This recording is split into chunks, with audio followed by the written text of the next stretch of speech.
नमस्कार दोस्तों। लक्ष्मण को अत्यंत क्रोध एवं आवेश में देखकर राम जी ने संकेत से उन्हें अपने स्थान पर बैठ जाने का निर्देश दिया और गुरु विश्वामित्र की ओर देखने लगे, मानो पूछ रहे हो कि वर्तमान परिस्थिति में मुझे क्या करना चाहिए। विश्वामित्र ने कहा, वत्स, लक्ष्मण ने सूर्य कुल की जिस मर्यादा एवं गौरव का वर्णन किया है वह सत्य है। अब तुम धनुष पर प्रत्यंचा चढ़ाकर लक्ष्मण के वचन को सिद्ध करके दिखाओ। गुरु की आज्ञा पाकर रामचंद्र मंद गति से पग बढ़ाते हुए शिवजी के धनुष के पास पहुंचे। राम जी को धनुष की ओर जाते देख सीता जी और उनकी सखियां तथा जनकपुरी के समस्त दर्शक गण अत्यंत प्रसन्न हुए, किंतु उनकी प्रसन्नता को संशय ने घेर लिया। वे सोचने लगे कि जब विश्वविख्यात शक्तिशाली राजा और राजकुमार इस शिवजी के धनुष को हिला नहीं सके, तो राम जैसे सुकुमार किशोर पिनाक की प्रत्यंचा चढ़ाने में कैसे सफल हो सकेंगे। सीता जी भी मन ही मन परमात्मा से प्रार्थना करने लगी कि हे सर्वशक्तिमान, इन्हें इनके उद्देश्य में सफलता प्रदान करने की दया कीजिए। मेरा हृदय भी इनकी ओर आकर्षित हो गया है, अतः इसकी लाज भी आपको ही रखनी है।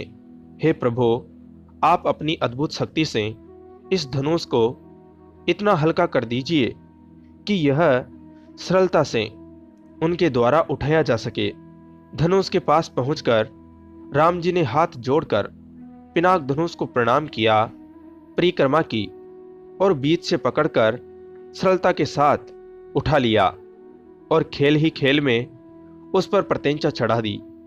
प्रत्यंचा चढ़ाकर ज्यों ही उन्होंने धनुष की डोर पकड़कर कान तक खींची, त्यों ही वह धनुष भयंकर शोर मचाता हुआ तड़तड़ाकर टूट गया। उस नाद से अधिकांश दर्शक मूर्छित होकर भूमि पर गिर पड़े। सिर्फ विश्वामित्र, राजा जनक, राम जी, लक्ष्मण जी आदि कुछ ही ऐसे लोग थे जिन पर इस भयंकर स्थिति का कोई प्रभाव नहीं पड़ा। कुछ समय पश्चात जब सबकी मूर्छा दूर हुई तो वे राम जी की सराहना करने लगे। धनुष भंग हो जाने पर राजा जनक ने विश्वामित्र से कहा, मुनिवर, मेरी प्रतिज्ञा पूर्ण हुई, इसलिए अब मैं सीता का विवाह रामचंद्र के साथ करना चाहता हूँ। मुझे अपने मंत्रियों और पुरोहितों को विवाह का संदेश लेकर महाराज दशरथ के पास अयोध्या भेजने की आज्ञा दे। विश्वामित्र प्रसन्न होकर बोले, राजन, आपका ऐसा करना उचित है। अपने मंत्रियों को यह भी आदेश दे दे कि वे राजा दशरथ को संदेश दे दे कि दोनों राजकुमार कुशल पूर्वक यहाँ पहुँच गए हैं। विश्वामित्र के वचनों से संतुष्ट होकर मिथिलापति जनक ने सीता को बुलवाया। वे अपनी सखियों के साथ हाथ में वरमाला लिए मंद गति से लजाती हुई वहां आई जहां धनुष को तोड़ने के पश्चात श्री रामचंद्र जी खड़े थे।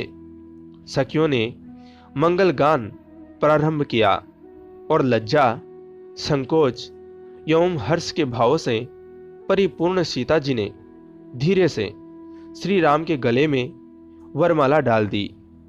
सियावर रामचंद्र जी की जय।